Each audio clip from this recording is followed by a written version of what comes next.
Bonjour, je vous salue de partout au nom du Seigneur Jésus. Je m'appelle Jean-Luc Kamani. Je suis devant vous comme étant un simple serviteur de Dieu, votre frère, votre ami. Pourquoi je suis devant vous? Je suis devant vous pour vous parler de quelque chose dans le livre de Matthieu chapitre 25, le verset 31. Et précisément au verset 22. Au verset 32, je m'excuse. Je lis au nom du Seigneur Jésus. Matthieu chapitre 25, à son verset 31. Mais je vais sauter au verset 35, c'est ce qui m'intéresse. Car j'ai eu faim et vous m'avez donné à manger, j'ai eu soif et vous m'avez donné à boire. J'étais étranger et vous m'avez accueilli. Mais le mot car j'avais soif, j'ai eu soif et vous m'avez donné à boire, c'est ce qui m'intéresse.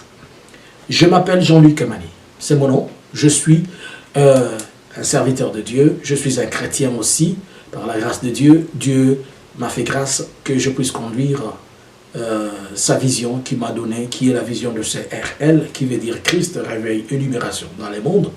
Et au travers de ces ministères, nous avons une branche qui s'occupe des questions humanitaires, des questions d'assistance, des questions aussi qui ont trait aux besoins et à l'appui des gens.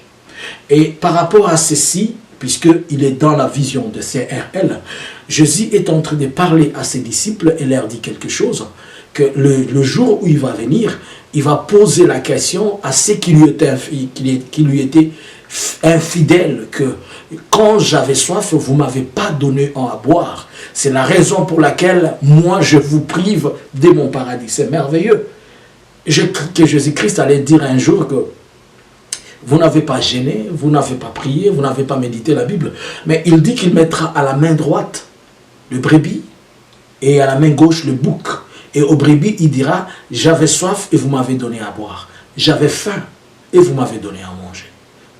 Donc, donner à boire à quelqu'un, c'est faire l'œuvre de Dieu. Donner à manger à quelqu'un, c'est faire l'œuvre de Jésus-Christ, qui revient à dire, il n'y a aucun commandement qui soit plus au-delà de tous les commandements, à part celui de la charité, à part celui de l'amour. De quoi je vais parler?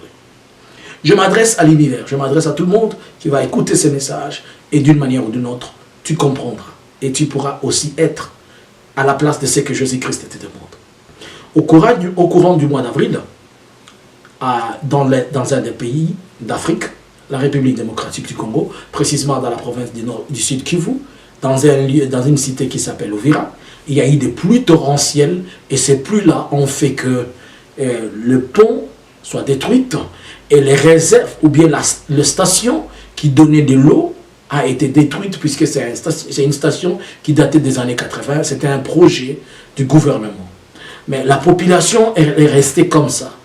Ils dorment, regarde, ils dorment dans des églises, et les autres ont perdu leur maison, puisque l'eau du lac aussi a débordé, il est parti jusqu'à plus de 170 mètres dans la cité. Donc la cité est entourée par un lac et par des rivières. Et l'une des rivières qui alimentait la population en eau potable, elle a été totalement dévastée par un effet naturel de la pluie. Et c'est ce qui fait que maintenant cette population, elle manque de quoi manger, elle manque de quoi s'habiller, et au-delà, elle manque de l'eau. Et c'est ce qui fait que lorsque les gens ont besoin de l'eau, le maman, le papa, les enfants, ils vont tous au lac, là où ils lessivent, là où ils font tout ce qui est besoin primaire, c'est les mêmes eaux, c'est cette même eau que l'on prend, on l'amène encore à la maison pour boire. Et les gens, ils les boivent, et déjà, ils sont suffisamment exposés. Il y a eu des alertes des ONG, telles que des institutions des Nations Unies qui sont là, et d'autres, ils ont alerté et ils ont dit qu'il y a un risque potentiel de voir des maladies hydriques, si je peux dire, notamment telles que le choléra, le diarrhée et autres maladies sales dues à cette situation. Et cela a fait que certaines ONG ont été obligées de pouvoir aller et implanter des moyens ou des systèmes pour donner l'eau potable.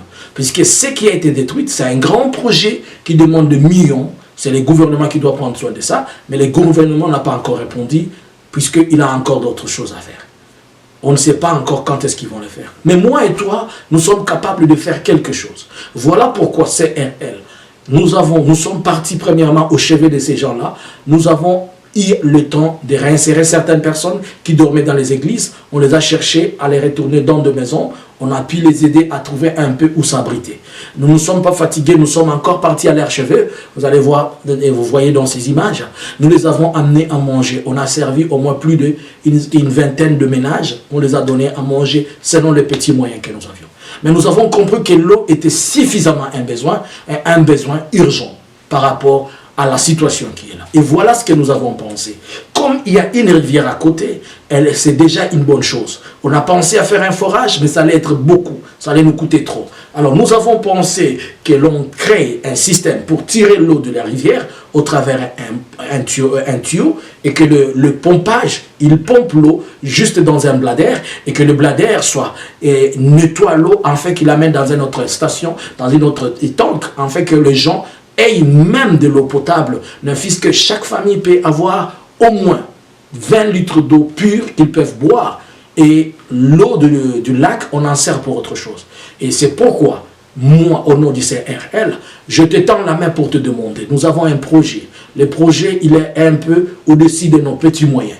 Il nous faut au moins 6 500 €. Et les 6 500 €, c'est pour nous permettre d'acheter tout l'équipement et puis installer cet équipement là-bas, installer les bladères pour la population. Et ça va appartenir à la population locale. Ça ne va pas appartenir à CRL, mais CRL va faire quelque chose. Il va seulement déposer là.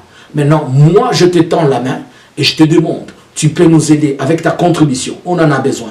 Nous avons un target de 3 mois. Nous voulons le faire au plus tôt, au mois de septembre. Si tu peux nous aider à partir d'aujourd'hui, à partir de maintenant, ne tarde pas. Nous avons notre adresse, nous avons notre compte PayPal.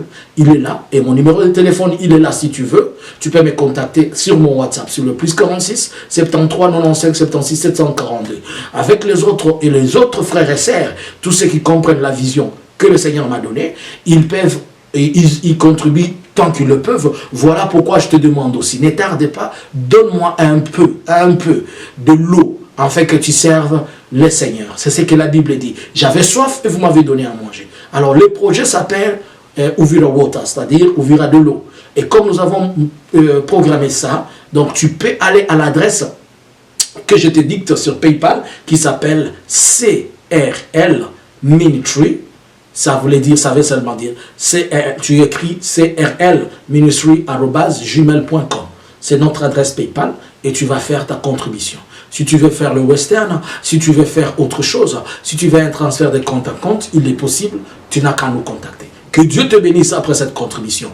Lorsque les travaux seront faits et qu'on va finir, je reviendrai pour te présenter ce qui a été fait. Je te présenterai tout ce qui a été fait et tu verras comment ça peut aider même 2 ou 3 personnes. Nous ne pouvons pas aider tout le monde, mais le peu que nous pouvons, c'est ce que nous te demandons, de nous aider et de nous faire confiance. Nous donner un fisc, un 20 €, un 30, un 10, 100, 1000, si tu veux, comme tu le peux, ça peut nous aider. Ne néglige pas ce que tu as, c'est important. Christ a dit un jour que cette femme qui avait donné peu, c'est elle qui a donné tout ce qu'elle avait, puisqu'elle avait donné avec cœur. Et toi, fais-le avec un cœur, et que tu vas bénir la vie de quelqu'un. Pendant que je suis en train de parler, j'espère que tu es en train de suivre les images de ce qui se passe, et tu comprends réellement le souci et les besoins de cette population. Nous sommes là, et nous sommes en train d'agir, et nous sommes en train d'amener notre évangile avec un peu de moyens que nous pouvons. Nous assistons là-bas, Nous avons fait l'assistance de sans-abri aux États-Unis et dans une des États. Nous avons été à São Paulo. Et nous serons bientôt en Côte d'Ivoire. Et là, nous voici en République démocratique du Congo. Et on va continuer. On a de petits projets comme ça. Alors, si tu veux aussi nous assister, si tu veux aussi œuvrer avec nous, peut-être tu ne peux pas parler, mais tu as l'argent. Peut-être tu peux parler là-bas, mais tu as l'argent. Et moi, je me tiens comme un canal par lequel faire parvenir ta bénédiction aux autres. Et quand ils l'auront, tu seras béni. Que Dieu te bénisse. Bénis quelqu'un. Un verre d'eau vaut plus que la vie. Que Dieu te bénisse au nom de Jésus. Amen.